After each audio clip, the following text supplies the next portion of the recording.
The following is a presentation of the Mat Talk Podcast Network.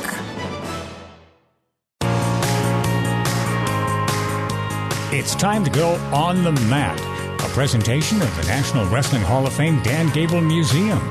It's brought to you by Rolling Ford in Shell Rock. Welcome to On the Mat, 1650 The Fan. I am Kyle Klingman of the National Wrestling Hall of Fame Dan Gable Museum.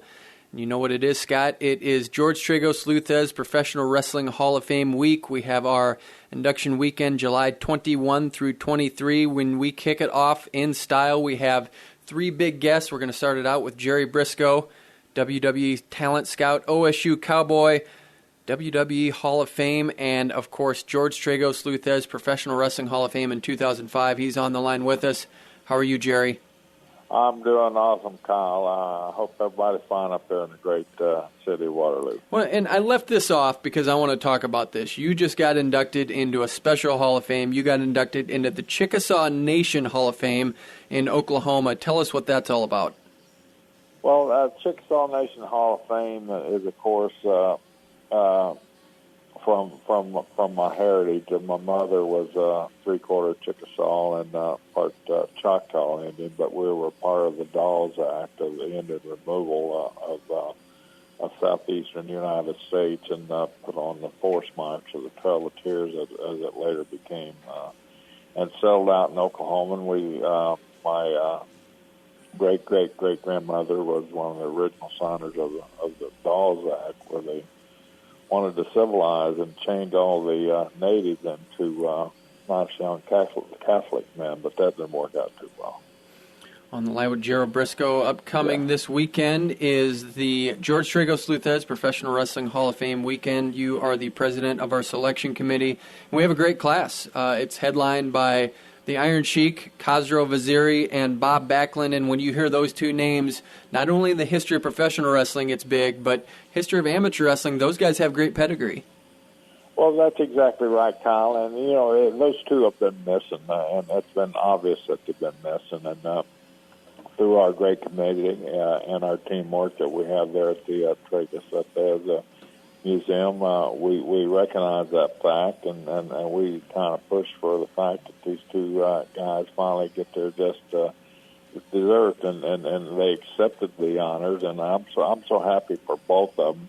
I'm especially happy for Khosrow because Kos is like me. We're both getting up there in years, but Kos's lifestyle and everything, and his work rate and his work style, his health issues, where he's not getting around as well as he used to, but he's still got the same old sense of humor. So I'm extremely thrilled for him to experience it while he can still experience it, and the fans get a taste of Khosrow in person, how he is personality-wise, which, as you know, there's never a dull moment around Kos. And you talk about deserving, as legit as they get.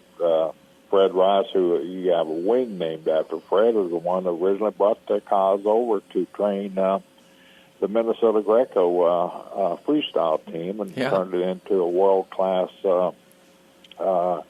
all the athletes world-class medalists in Olympics and World Games, and that was the influence on the Khosrow. So he's welcome in every genre of wrestling that there is in the world, and I'm happy for him. And the same goes for Bob Backlund, of course, a Division II national champion.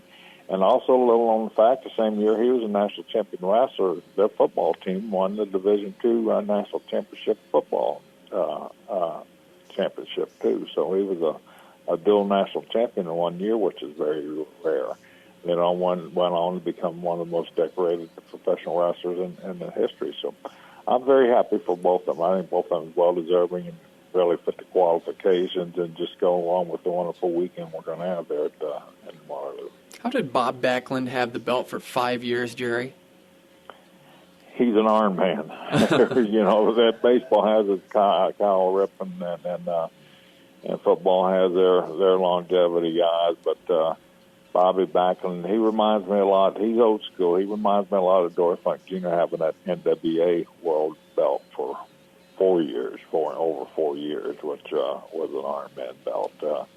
unlike Bobby's belt, where Bobby just defended it in the Northeast, basically. But Dory Funk, had it for 4 years, had that NWA belt 4 years, and he was coast to coast, border to border, and then some. So those champions back in the old days, they had it rough. I'm not saying these young guys do, because I know their work schedule, because I helped used to be part responsible for putting together a work schedule for them. So I know their time devotion and time requirement to the championship is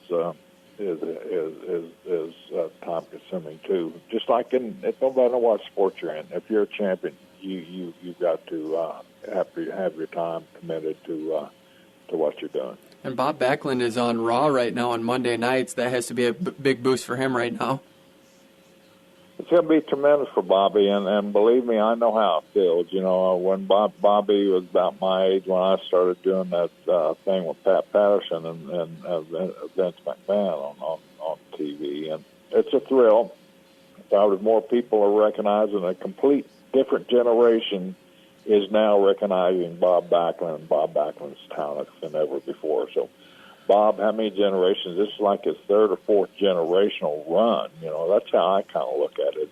How many different generations have you really influenced in the business? What sets you apart from that? That's it. Is the generational thing. Guys like Pat Patterson, through his backstage presence, has over 6 decades of influencing people, influencing young men in the business, and in turn influencing the fans and the ticket buyers of our industry. So, it's a great deal. And Bob Backlund is certainly one of those guys that keeps on reinventing himself and keeps on getting over, no matter what generation it is. On the line with Gerald Brisco, he's going to be in Waterloo, Iowa for the George Tragos Luthez Professional Wrestling Hall of Fame weekend, July 21 through 23. Stick around on this show. We have Tully Blanchard coming up and WWE superstar Big E.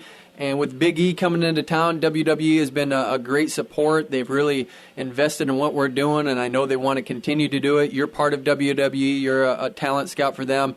How big of an opportunity is it to have Big E come to Waterloo, Iowa, and get a part of WWE being a part of our Hall of Fame weekend?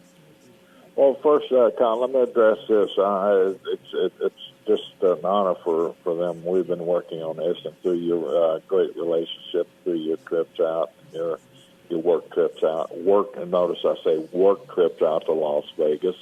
You've established a relationship with during working hours with the WWE Talent Relations Department, and through respect for you, they have now agreed to work with us, and I think that was what was needed. And so it's a great honor to have them all there and present. Big E is a golden asset to us. Not only will I think he'll be a future nominee when I'm away and gone, but I think I'm nominating him right now for whenever he retires to be a distinguished member of our Hall of Fame there, because he fits against credentials. I was fortunate enough to watch him wrestle here in Tampa in Jesuit High School, where he became a state champion wrestler. Yeah, that's right. Yeah. And then he went on to Iowa, become a starter on the Hawkeye football team, and then kept coming around. And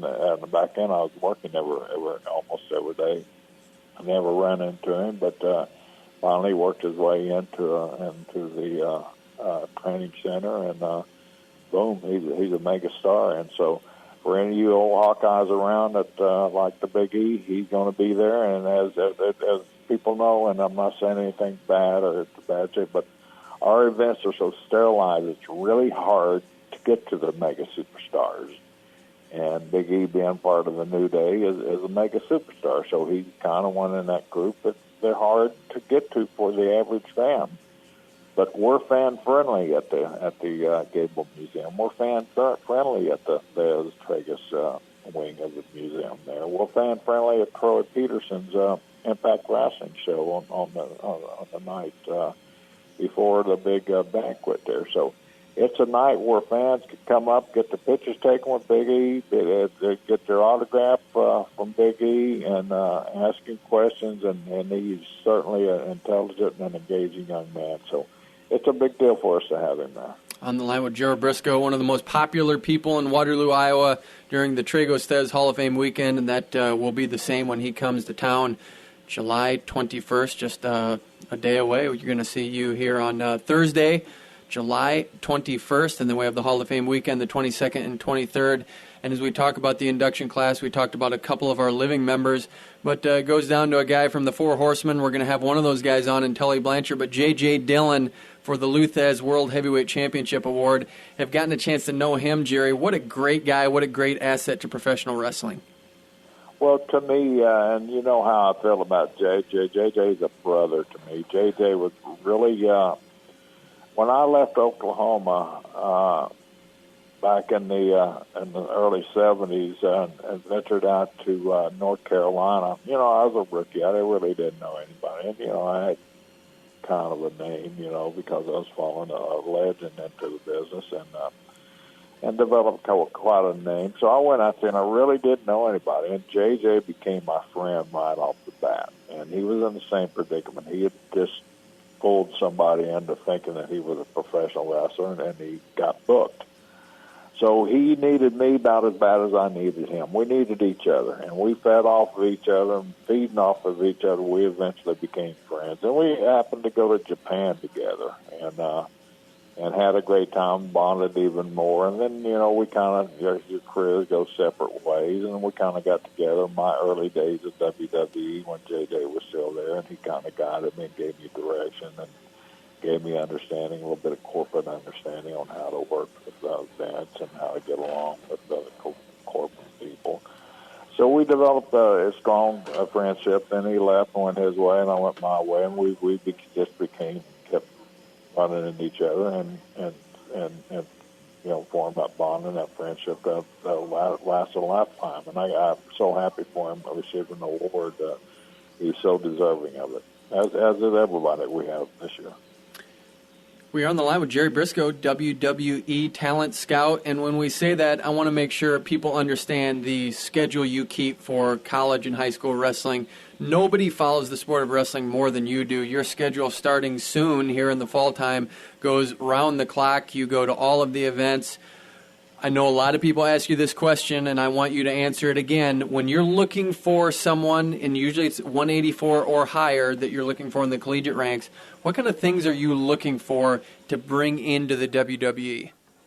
Well, first of all, Kyle, my season's starting next month. I'm headed to Rio. For 10 days. I'm going down. You're going, huh? Every session of wrestling, all 10 days. So can't wait. Wow.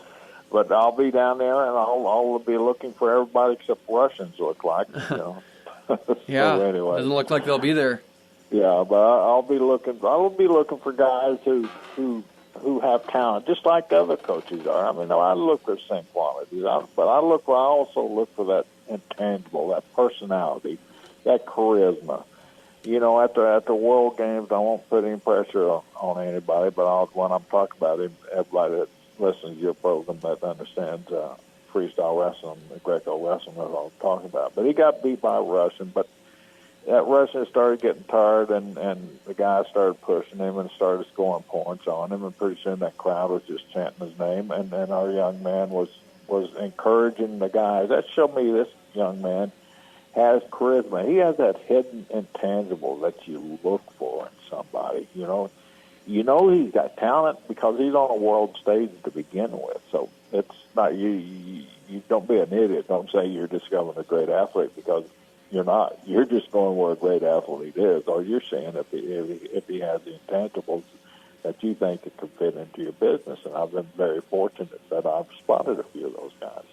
Blaze Cabell from Northern Iowa, heavyweight. Does he have the intangibles? He if he works on them, he can. If he really wants to, that's the thing with Blaze, and he definitely has all the talent. I mean, we talked about it, and he's received encouragement from the WWE, but he's a guy too that we're still loaded with young men with world class athletic talent at the NXT Performance Center. But But what we look for is that intangible, and that's something that Blaze got to work on, and he realizes that. We told him that. We had discussions with him, and if he's willing to work on it, and we're willing to give him another shot after he develops it a little bit. So, yes, if he really wants it, and this is where it falls on the individual, this is something that we can't give you. This is something that if you really want this business, you're going to work on. And if I was him, I'd be up there training with Troy Peterson trying to develop that right now if he really wanted to make that next level and make some serious money. We all read about the money that Brock Lesnar's making. You know, why couldn't he be the next one? You know, he could. He's got that kind of athletic talent. But, you know, he's got to work on his intangibles also. Chad Gable. Oh, a lot of them do. Well, Chad Gable has that Olympic pedigree. Of course, Chaz Betts is his name, but Chad Gable is his ring name in NXT. When are we going to see him in WWE? As soon as he's ready, and everybody says he's ready, but I tell you what, that man that pushes the buttons there, he's got that extra sense about him that has the right timing about him and his method, and when he sees the time is right, and believe me, he loves both of those individuals, both Jason George, alias Nathan Everhart, and Chaz Betts, Chaz Gable, and he knows they're both ready, but you know what? He's waiting for that perfect situation, that perfect time to spring them on you. Then you're going to say, holy cow, man, that guy did it the right way. So they'll be there. Hey, and you're doing us a favor because you're recruiting a lot of this wrestling talent so that we have more inductees down the line. You betcha. All madness has a reason. It all plays out. We're talking about Gerry Brisco. He is a George Trigos Luthez Professional Wrestling Hall of Fame inductee in 2005. He's going to be in Waterloo, Iowa this weekend for the George Trigos Luthez Professional Wrestling Hall of Fame weekend. Exciting weekend plan. We talked about Iron Sheik. We talked about J.J. Dillon. Bob Backlund. Big E is going to be here. But just a slew of talent. Go to our website and check out all who is going to be there because this is a loaded lineup. So we just have a minute here, Gerry. Just thoughts on this weekend and your sentiment about coming back every year because you're a huge part of what we do. Well, the reason I'm a huge part of what we do is because I love what we do. I love the mixture, the tradition of the two sports blending together, two genres of the sports blending together. Dan Gable is always a very gracious host to us and opens his doors and his arms and his passion to us and shows us the passion that made him the champion, and our guys feed on that. You know, they're all respectful of each other, and we get the same feeling and the same warmth from the other side as the other side gets from us. So I think it's two-way, and that's what makes me feel good, that I'm a part of blending these great sports together, and I want to see it continue to grow and prosper and to get bigger. We're in a great business, and we're in a great sport. And they're not separated by much, and they're growing together eventually, and we're just fortunate to be a part of it. And I hope our crowds and our fans this weekend will appreciate the effort that our entire committee put forth for. We appreciate your effort being here. Thanks to Gerry Brisco. Up next, stick around for one of the four horsemen. Tully Blanchard is next on the mat. 1650 The Fan. 1650 The Fan, KCNZ. We are back on the mat, 1650 The Fan. I am Kyle Klingman of the National Wrestling Hall of Fame Dan Gable Museum. We had Gerald Brisco. Our next guest in our next segment is going to be Big E, but right now we have one of the original four horsemen with us, Tully Blanchard. His dad's going into the George Trigos Luthez Professional Wrestling Hall of Fame, Joe Blanchard. And that has to be exciting news for you. Your thoughts on your dad going into the Trigos Luthez Hall of Fame? Well, of course, the honor is great. I just wish Dad would have been here to be able to accept the award for himself. And but I know that my daughter's going to be here, Tessa, and it's a tremendous honor to be given to her grandfather and my dad. And certainly none of us would be in the wrestling business if it wasn't for Dad in 1954 when Stu Hart broke him in up in Calgary. And just looking at his career, it's pretty remarkable. Founded the Southwest Championship Wrestling in San Antonio, retired from active competition after a 25-year career, And it really just goes on and on and on about what he did and how much he influenced the profession. When you were growing up, that had to be a big part of how you got into professional wrestling. Did he talk much about the business and how to get broken into to professional wrestling? Oh, it was. It's what we did. He realized that promoting is where you'd make most of your money, and so he got into the promotion in San Antonio with Frank and Dorothy Brown, and in 1964, and that's how we ended up in San Antonio. And he just wrestled part-time after that, and so I grew up. In fact, I'm at a golf course that is built a stone's throw from where the old Wrestleton used to be. And I was telling the people that I'm with as we're watching their daughter play, and the memories of me sweeping the old Wrestleton and selling popcorn and peanuts when I was 10, and selling programs and all of the things that I had to do when I was a kid, and then up to from setting up the ring and refereeing and all that kind of stuff when I was in college. That was my summer job. I'd referee. And then, I knew that I would be, that was the family business. I knew that I would be in the wrestling business, and never thought that I would ever reach the level that I did in performance, but I knew that I'd always be in the wrestling business at some point. Tell us what your dad's personality was like. What kind of guy was he? My dad was probably the nicest guy in wrestling. Yeah? Really? I will tell you this, and you don't hear it about any other promoter, but in Southwest Championship Wrestling, my dad and I, when we did the books and stuff at the end of the year after our biggest year, we paid 48% to the wrestlers, and you can't stay in business doing that. And that's the kind of guy my dad was. On the line with Tully Blanchard. His dad, Joe Blanchard, is going into the George Tragos Luther's Professional Wrestling Hall of Fame this weekend, July 21 through 23. Tully Blanchard on the line with us. You will be accepting on behalf of your father, and best known with the Four Horsemen. And that is such an iconic group and such an iconic statement to say in professional wrestling, the Four Horsemen, and you see that just people holding up the four whenever you get photo ops. Why is the Four Horsemen? Why has that carried on, and why is that such an important legacy in professional wrestling? Well, there have been a lot of legacies and a lot of stables and a lot of groups in professional wrestling, and they all had little runs. But you're talking about the Four Horsemen almost 30 years after the fact. And I've said this on many, many interviews, that the reason the Four Horsemen are still alive in people's memories today is because a promoter didn't come up with the idea. It wasn't somebody sitting around in a booker's meeting or something going, hey, we want to call these guys the Four Horsemen. The simple fact was, Flair and the Andersons were related, is what the propaganda was. And so they tried to steal some houses when Flair was the world's champion and Arn and Ole were the tag team champions, and I was the world television champion. And I only got thrown in the mix because I was working a program with the booker, Dusty, and which was a very fortunate place for me to be.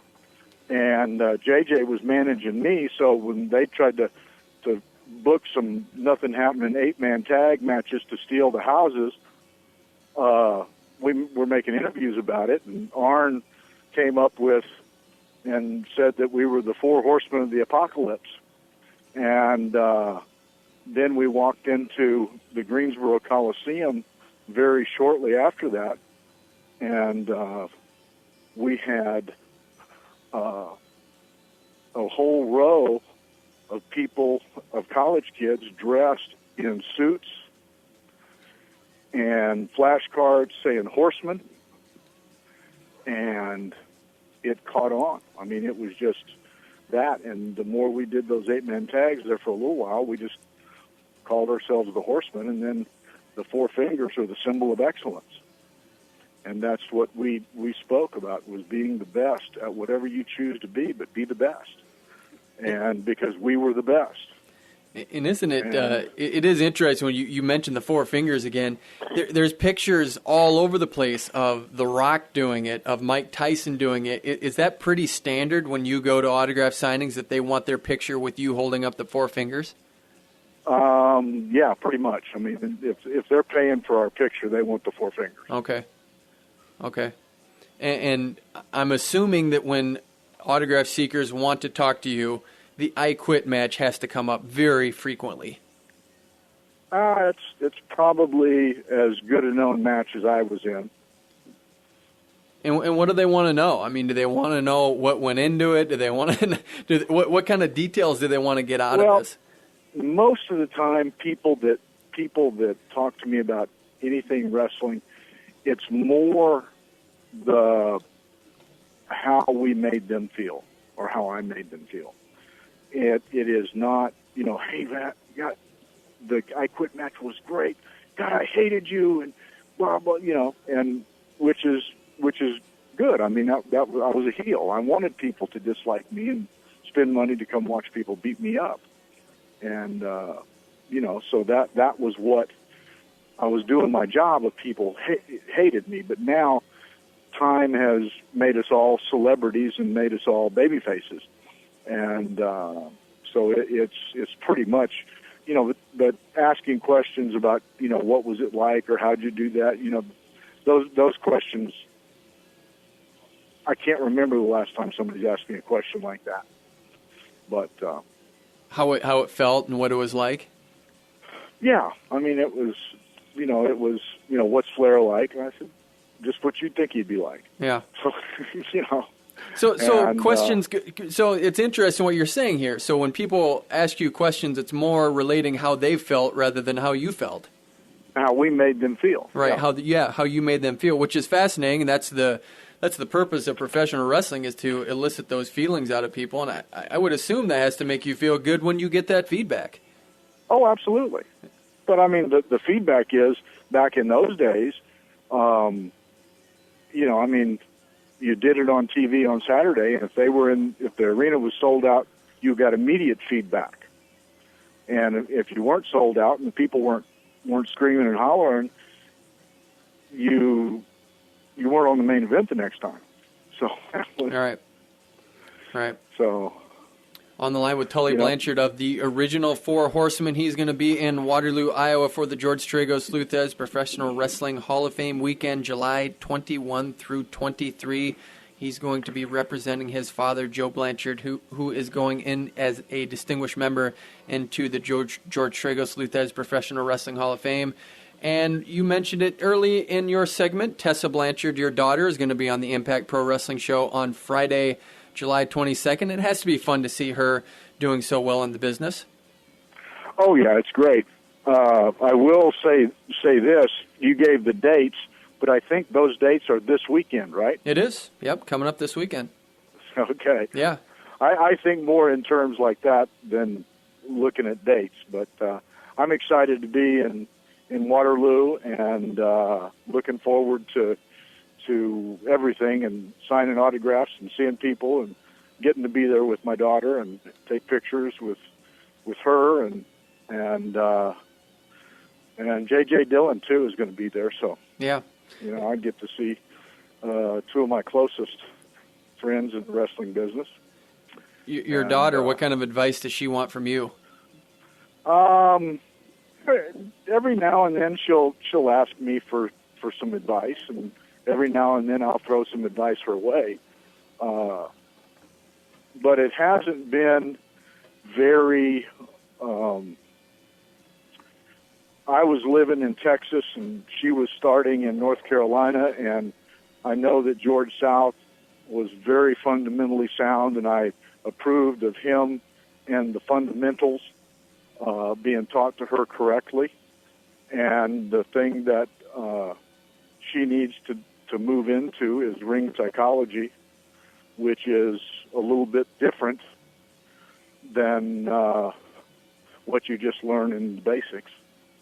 So, anyway, yeah. it's... Who would you point people in the direction to learn that ring psychology? Because there's been some great ones. Who are the guys, if you said 3 guys to learn ring psychology, go watch this guy or gal, who would those guys be? Terry Funk, Dory Funk Jr., Jack Brisco. Okay. And what do they do right? What are you looking for with those guys? Well, I mean, they showed you how to tell a story. I mean, one of the greatest matches I ever saw was Jack Brisco and Dory Funk Jr. On one of the very first pay-per-views. No, it wasn't a pay-per-view; it was closed circuit back in those days from Atlanta. And I mean, it wasn't stomping, kicking. It wasn't craziness. It was just simply hard work. Suplex, body slam, takedown. I mean, it was phenomenal, and you know, that was just great. And then when I got active, you know, I learned how to be. I mean, I wasn't a very good babyface. I was a great heel, and the Johnny Valentine and Wahoo McDaniels. I'd work with Wahoo.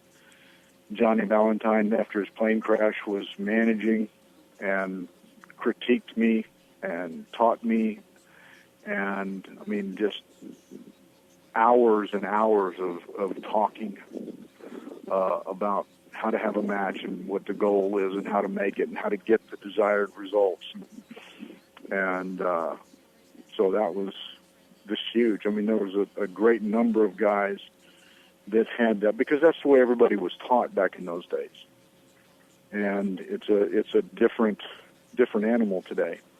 You mentioned J.J. Dillon, and he's getting the Luthez World Heavyweight Championship Award, but he was the manager of the Four Horsemen. When you put him in that perspective of being a manager, and we talk about psychology, what did he do to elevate the Four Horsemen into their status?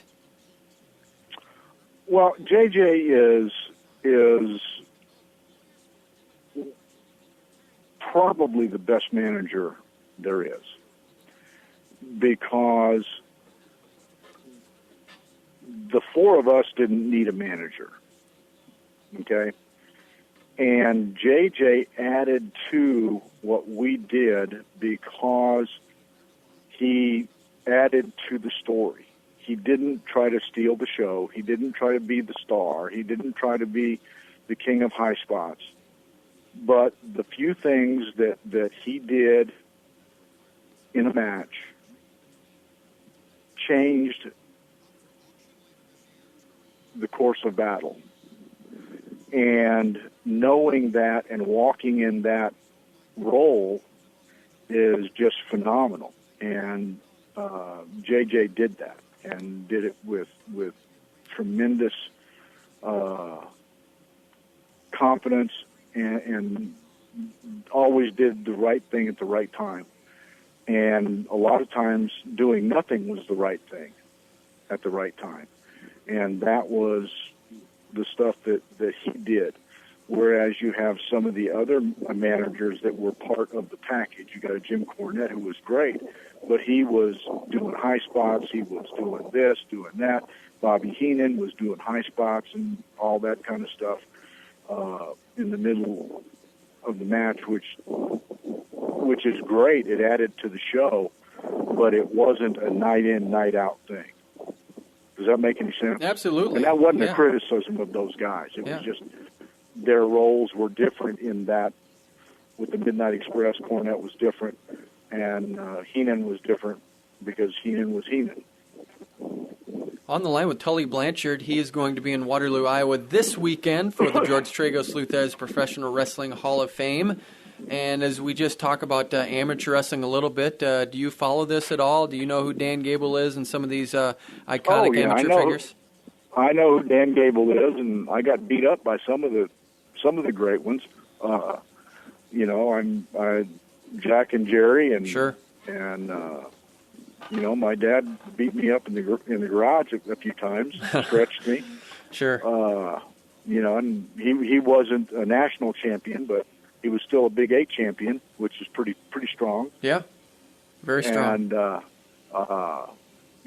I mean, it was very, very important to us, and but it was something that I didn't get to participate in because we didn't have amateur wrestling. It hadn't gotten as far south as San Antonio when I was in high school, and so you'd watch it on TV and listen to the guys talk, and there's probably nobody as great as Dan Gable was. So on the line with on the line with Tully Blanchard. You have a chance to be here during the Dan Gable Museum George Tragos Luthez Professional Wrestling Hall of Fame weekend. It's coming up this weekend. Your daughter is on the Impact Pro Wrestling show, which I think is going to be special. You're going to be there Friday and then Saturday to accept on behalf of your father, Joe Blanchard. Congratulations. This is a huge honor for your dad, and really excited to have you here in Waterloo and be part of this historic weekend.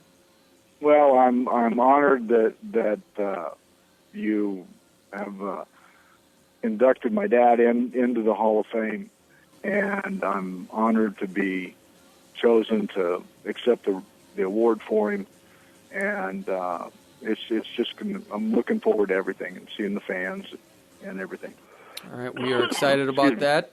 Thank you for joining us, Tully Blanchard. Up next, we have WWE superstar Big E. He's going to be in Waterloo, Iowa this weekend. He is next on the mat, 1650 The Fan. 1650 The Fan, KCNZ. We are back on the mat, 1650 The Fan. I am Kyle Klingman of the National Wrestling Hall of Fame Dan Gable Museum. Our final guest, I'm very excited about him coming to Waterloo, Iowa. Scott, I think we can both agree that he puts the Big E in WWE. WWE superstar Big E is coming to Waterloo, Iowa for the George Tragos Luthez Professional Wrestling Hall of Fame weekend.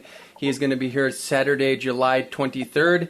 Big E won a state wrestling championship in Florida before attending the University of Iowa, where he was a defensive lineman for the Hawkeyes. Graduated from Iowa in 2009 and went on to set multiple powerlifting records before joining WWE. He is also a member of the current WWE World Tag Team Champions New Day and is also a former NXT and Intercontinental Champion. A lot of stuff there. Big E, how are you? I'm great. How are you? Hey, great to have you on. We're excited to have you coming back to Iowa. This is a great fit because you know Iowa well. It is interesting that you're from the South, but you decided on Iowa. What brought you up here when you were looking for colleges, and why was Iowa a good fit? Well, for me, I kind of playing football was always my goal, and even from as young as I can remember, and I always wanted to play Major Division I college football.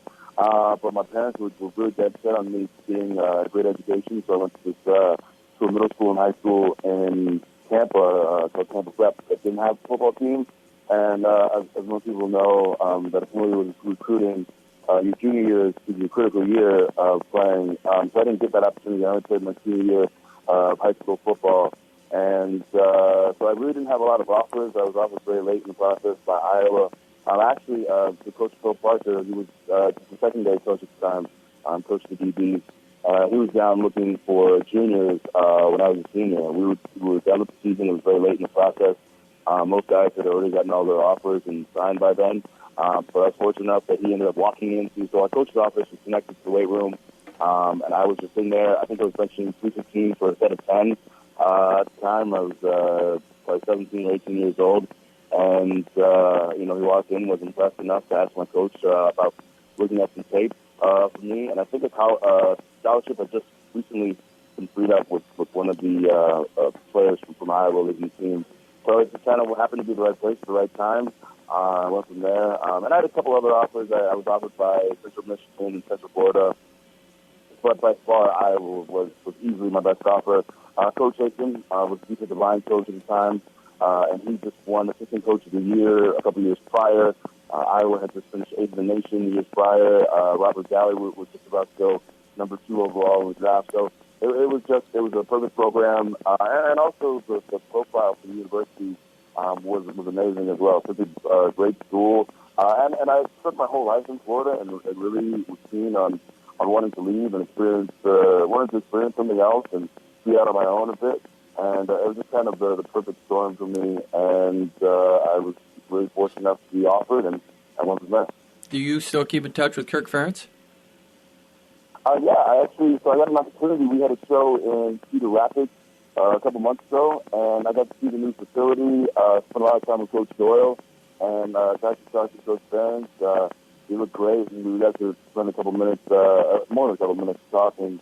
But it was just great to see him. And I think one thing that a lot of people don't know that aren't necessarily familiar with how college football works, you spend so much time with your strength coaches. And it was obviously great to see Coach Ferentz, but it was really cool to see Coach Doyle as well. And just with all the regulations with how much time football coaches can spend with their athletes, we spend so much time with the strength staff. So it was great to see Coach Ferentz, but it was awesome to connect with Coach Doyle too. And I think we just having a bit of a powerlifting background and always being to listen to Coach Doyle and I, we just had a bit of a bond too. So it was great. A couple months ago, I got to go back to the coaching staff. We are on the line with WWE superstar Big E. Big E will be in Waterloo, Iowa for the George Tragos Luthez Professional Wrestling Hall of Fame weekend. He's going to be here Saturday, July 23rd. He'll be there for the autograph signing at the National Wrestling Hall of Fame Dan Gable Museum on the 23rd at 2 p.m. We're excited about you appearing. And you mentioned Chris Doyle, and weightlifting is something that you are really passionate about. It's something that you've been involved with. Philosophy on weightlifting, this is something I've always kind of wondered, as far as just wrestlers have a mentality where they go in and they bend their back and they try to lift as much as they can. Where do you fall on that? How do you approach weightlifting? I think for me, it's something that when I first started, I started with a set of stand weights that my dad got me from a junkyard. He just picked up, and I would just do a bunch of curls. I could have been probably wasn't any older than 10 or so. But I actually, formally got into programs and learned how to properly lift when I was about 12 years old. And it just took a few weeks of noticing results, and then I was hooked. And it's really something for me that especially when I first started as a kid and a young man, didn't feel like work or something that was repetitious. It was fun to me. And it was a good escape from any stresses with school or anything else like that. I could always just be in the weight room and always, it was kind of my place to in many ways be centered or to take some time to think. It was always a place of solitude for me.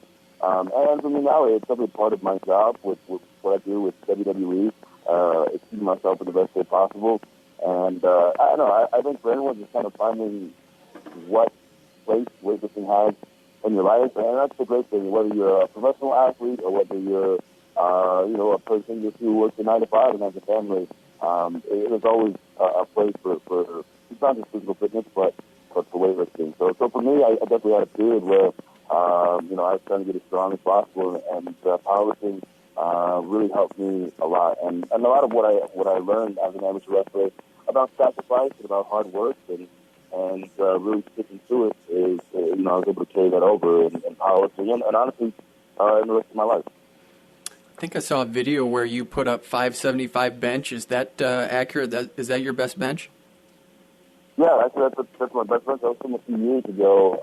Unfortunately, I haven't been able to top that. But yeah, the cool part was that the cameras were there filming in John Cena's gym for he had a match at WrestleMania with The Rock. That was coming. It was the very first one, I believe, Cena vs. Rock. And the cool part was being a part of that package. And at the time, I was just a guy who was in developmental SW at the time and didn't have a name by any means on the national list. So it was cool to kind of be introduced to our mainstream national crowd for the first time in that video. So yeah, that was definitely a proud moment of mine. On the line with WWE superstar Big E. He will be in Waterloo, Iowa, Saturday, July 23rd. He'll be at the National Wrestling Hall of Fame Dan Gable Museum at 2 p.m. for an autograph signing. We mentioned the name Dan Gable. Of course, the University of Iowa has that connection there with him being the coach. They have a statue there. What was your connection with Gable when you were at the University of Iowa? He definitely, we've had opportunities to have him come through and speak to the team. When I was a member of the football team at Iowa, And he's one of the guys one of the very few people I've ever met who is a legitimate icon and deserves that status. I've never heard a negative word about him. And even after all these years of feuding and at his age, he still has this palpable intensity that really rubs off on you. So it was really just the biggest honor to even be in his presence, to have him speak to us and help to hand down some lessons that he'd learned as a legendary coach and as a legendary wrestler as well. WWE is giving us the opportunity to have you come to Waterloo, Iowa, and it's an incredible opportunity. We've had great relations with WWE. What's it like being on the inside? What kind of an organization has it been for you to really flourish and bring forth your talents? Oh, it's phenomenal. I really couldn't ask for much more. I've had the opportunity to see the world. I've been to Japan 3 times already, been to Europe about 10 times. I've really gotten to see so many different parts of the world. And I really love what I do. It doesn't feel like work at all. I'm just really fortunate to be in a great group with Kofi and Xavier. And we've really built what honestly feels like, it sounds kind of cliche, but it honestly feels like a brotherhood, and those guys are like family to me. So it really, I remember getting to Iowa, and football was my dream. And when I was done with all the injuries and whatnot, I finished up and started to get my degree. And I always think back to about 7 years. It's been almost, actually August will be 7 years since I've been signed with WWE. But I think back to before this opportunity ever came up when I was in college, and I never would have dreamed that this would be my life right now. It was something that I was really fortunate. Mike Doherty, I'm really eternally grateful for him, and I know he spent a lot of time in the Iowa wrestling community, but he's the reason that I was even signed, and he really with my couple as well, another former teammate of mine. Both those guys really helped me get here, and I wouldn't be in WWE if it wasn't for them, and that's like without a shadow of a doubt. So I'm just really grateful for being able to have a job that doesn't feel like work. New Day, you're part of this great group in WWE. It's so fun to tune in and see how much fun you guys are having within WWE, but within that group, New Day. How did this formulate? How did you get this started, and how have you guys had fun making this really a great product for WWE? It's really quite a long story, so hopefully at one point we can tell the full detailed story. But essentially, a couple of years ago, now it's hard to believe, but it's been over 2 years since we first started formulating this idea. The three of us kind of realized that we were floundering a bit, in our times. There's always ebbs and flows in careers, pretty much in every facet of sports and entertainment. But for us, we realized that we kind of needed a jolt, and the three of us decided to come together on our own. And we spent months and months working on, working on promos. We shot stuff in 3 tapes on our own. We had backstage. So we spent a lot of time just presenting and pitching stuff, just shooting stuff, writing out promos, doing all the work behind the scenes to give to things, to show to Cena, and got constant feedback. There was a ton of retooling and working on ideas and getting together and emailing each other and going to buy different costumes or whatever it was. But it was just really 3 guys who were hungry for more in their careers. We finally started to come together. Things were a little bit rocky at first, but we actually first debuted in Florida, and then we were together, and then we're kind of taken off TV for months, and then repackaged, and then we did the vignettes late 2014, and finally resurfaced around, actually I think on Black Friday of 2014 was our debut. And things started off rocky there, but we were able to turn things around, and it's been a blast. So it's a ton of work on our end, from backstage perspective to get us up around. But it's just 3 guys who really wanted more out of their careers. On the line with WWE superstar Big E, he will be in Waterloo, Iowa, Saturday, July 23rd at the National Wrestling Hall of Fame Dan Gable Museum. You can meet him at 2 p.m. during the autograph signing. Talked about that amateur wrestling background. Is there anyone in WWE that says, you know what, I want to see how tough you really are. Let's get in the ring and let's actually shoot? Actually, I don't know if it's because we're just so busy or because of the toll that, the job itself really takes on us. There's a ton of that. But we have actually a pretty solid tradition of amateur wrestlers right now. Obviously, think back to things like, obviously, Kurt Angle is clearly the biggest as far as, amateur wrestlers who made it big in pro wrestling as well. But right now on the main roster, there's Jack Swagger, he's an All-American at Oklahoma. He's up there. Dolph Ziggler has a great wrestling background, wrestled at Kent State. And Chad Gable in NXT was an Olympian. So there's a lot of guys who made that leap from amateur wrestling to what we do. So it's pretty cool. I don't know how many guys actually get in and shoot around a bit, but we definitely have some guys who have a bit of a background. We have been talking with WWE superstar Big E. He will be in Waterloo, Iowa on Saturday, July 23rd. You can meet him at the autograph signing at 2 p.m. Really appreciate you taking this time to come to Waterloo, number one. We thank WWE for giving us this opportunity to have you here, but just the chance to have someone with your pedigree to be in Waterloo, be part of our historic weekend, it's going to be special for us. It's a pleasure. Thanks for having me. All right, that was WWE superstar Big E, and my hope, Scott, is that we get a chance to see Scott Fensloff there covering the event. I hope to be there, too. I think that I can do that. And we, as we just kind of finish up here as far as who we have, WWE superstar Big E, we had Gerry Brisco on the program. You have Tessa Blanchard. Some of the four Horsemen are going to be there. And just some of the history and the connection there. You have an I Quit match that is historic in professional wrestling circles between Magnum TA and Tully Blanchard. You have that connection. So a lot of special things are going to be happening. Check out more nwhof.org. We hope to see you this weekend, Friday, July 22nd, and Saturday, July 23rd at the National Wrestling Hall of Fame Dan Gable Museum. For Scott Fensloff, I'm Kyle Klingman. You've been listening to On the Mat on 1650 The Fan. You've been listening to On the Mat, a presentation of the National Wrestling Hall of Fame Dan Gable Museum, and brought to you by Rolling Ford in Shell Rock on 1650 The Fan, KCNZ. This show is part of the Matt Talk Podcast Network. For more wrestling podcasts, head over to MattTalkOnline.com.